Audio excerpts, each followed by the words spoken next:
So in today's video, I'm going to introduce you to some new babies. We're so excited. I have been planning to add to my group. My hope was sometime in October, but then of course we moved and that kind of put a kink in things. But we do have two adorable little guys. I was very excited to get them. I've been very much wanting one of them for a long time. Honestly, since ever I got rats, I've wanted this type of rat. Let's see. They're sleeping in a little house. I don't know if they'll let me get them out. Come here, little guy. Yes, boys, by the way, because we are a male rat only household. So this little guy, sorry about my nasty bathroom. This is Lychee. He's a werewolf rat. I'm gonna put him back because I woke him up. Editing Bethany here from the future. So I just wanted to interject a little bit about what a werewolf coat type is.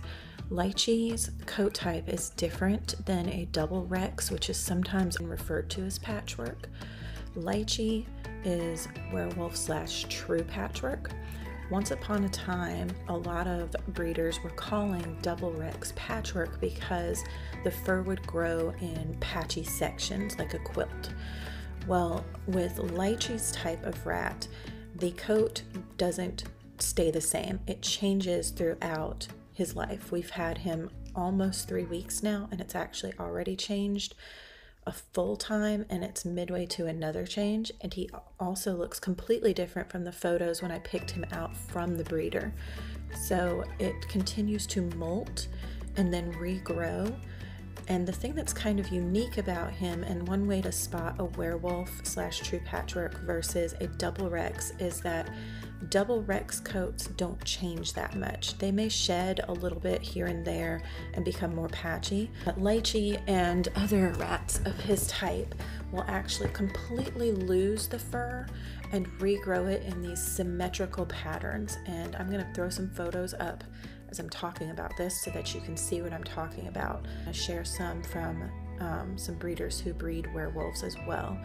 So it's completely different. It's a different gene. You cannot breed it using double Rex or Rex rats. You have to have a werewolf / true patchwork rat in order to get this coat type. So I just wanted to clear that up. I know there's a lot of confusion from especially newbies in the breeding community. There's some breeders who still call their double Rex rats patchwork. Some of this is from ignorance, just not knowing that there is a different terminology now. Some of this is stubbornness of not wanting to change the name that they've called them over the years. And then some of this is dishonesty, where people will breed a double Rex and try to sell it as a werewolf rat to make more money. Thankfully, that is only an issue in certain areas as far as I know, but it is something to keep in mind when you're looking at different types of rats. There you go, some information on werewolf rats. There you go, buddy. Let me get out. He wants a treat. See, he says, "Where's my treat?" Oh, will your buddy come out for me? Will your buddy come out? Will you take some popcorns? Oh, super excited. Such excited. Oh, now he smells like people. All right, let me see if I can get his buddy out real quick. I have him in a temporary cage and quarantine, and that makes things a little tricky. This little cutie is Gritz, and he's a mink colored dumbo. Yes, you are. You're so cute. They're not extremely used to being picked up, but they are very friendly, and that will come with time.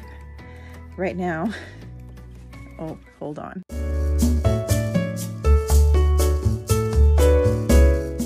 Sorry about that. The children interrupted, and I've been snuggling rats, so I get red where anything touches me. It's just the way my skin is. They're very curious. They want to play. They're very hyper right now because I just fed them. And I woke them up to feed them, so they're quite excited. I wanted you all to meet them, so I thought I'd share picking them up and bringing them home and some just tips and tricks on getting to know your new rats, and I'm sure you'll be seeing much more of them in the future.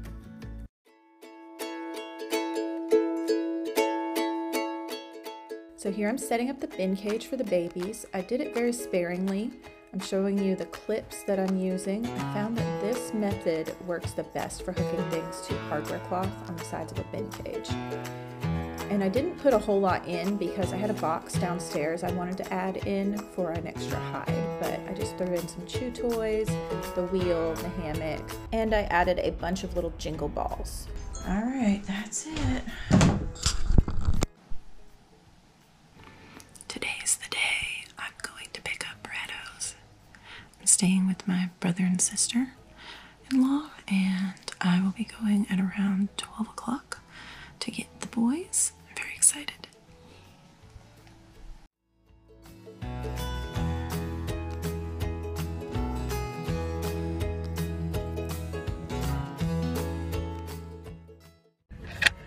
So I have my babies, they're in the back. They're a little scared right now because it's been a scary drive. I'm almost to my first stop, which is my parents' house to have a lunch break. Then I'm going to be continuing on to home.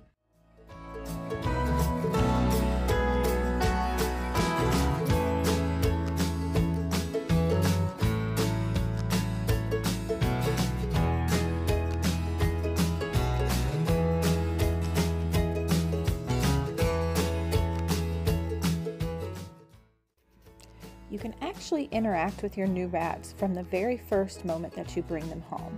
However, since these poor little guys had been on a drive to the breeder where I picked them up, and then on a long drive to my house over the course of several days, I felt like we didn't really need to get them out. So instead, we did start putting our hands in the cage and lightly touching, letting the rats smell us, and just interacting in that way, making sure not to move too fast because they were very stressed out from the drive. I do recommend moving a little slowly and speaking in soft voices as much as possible, and doing this often around your rats, as well as just interacting with them even a little bit at a time, multiple times a day, is really helpful to get them to acclimate to your home. Even if they've been in a home with other pets and children and noises, it's still a different environment and it can be really scary for them. You can see they do adapt very quickly in my video. It really only took my new boys about a week to start really coming up to the edge of the cage and greeting us when we walk in the room. They took treats from us by about day 3. But as you'll see here, the first few times you offer them treats, they're really not going to take them. This is because they don't know if those treats are safe. So what you need to do is instead leave them in the cage like I'm doing right here in this clip so that they can smell them and explore them safely when you're not there. They'll taste the treats, and then if they decide that they are safe and not going to upset their tummies, they will eventually take them from you every time. But give them a few days to explore those treats on their own first.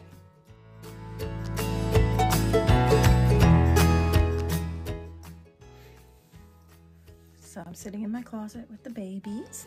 I've been in possession of them for a little over 48 hours, and they are doing really well. They have started coming to the cage door. Well, there's not a door on the front, as you can see, yet. I am working on that. But they've been coming to the side of the cage when we come to the doorway of the closet right here.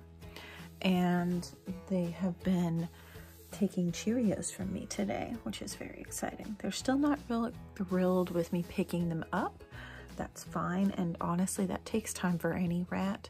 I have yet to find any rat that enjoys being picked up right off the get-go. They're busy, they want to do stuff, but look, they're coming to say hello.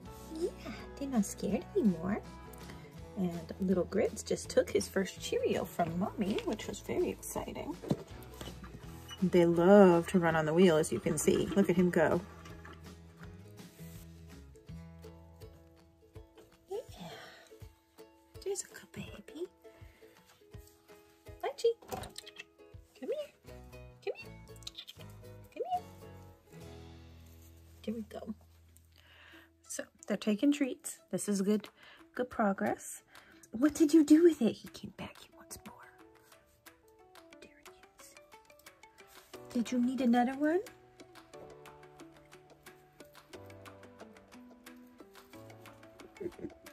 So cute. Lychee gave Ian kisses yesterday, which was quite exciting. And with time, they'll get used to being picked up and handled more. They're just kind of like, I don't know about all that, but just curious. Curious babies. Oh, curious babies. See, where's my Cheerios woman? You want another one? Yeah, would you like another one? Yes, you would. So, doing very well.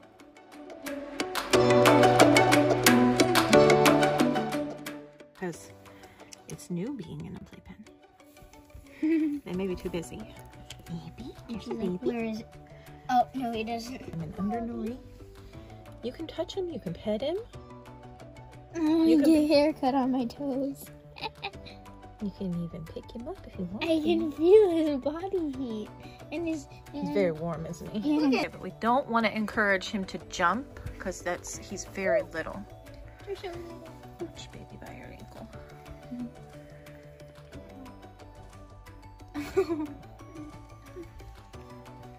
The Cheerios. I am the Cheerio guardian. Gritz is behind you. Oh, no, he's in your lap. He's here. Hey, baby. The guardian of the Cheerios. Let him get down. Let him get down.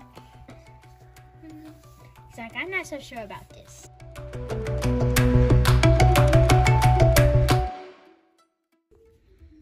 They are very pleased with this layout. They're very curious. Oh, look at Gritzies. They like the little house a lot.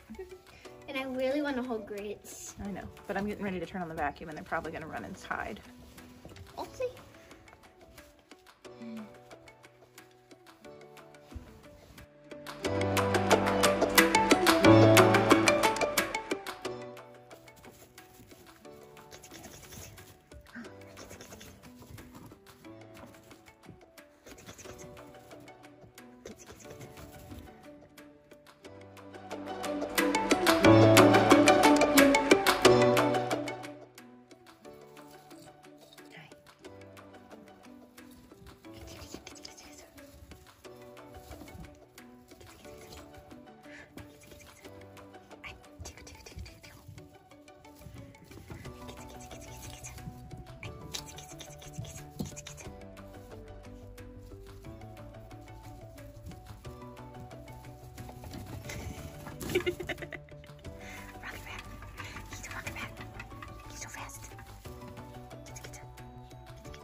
You can see that they're even willing to come out and play with the children.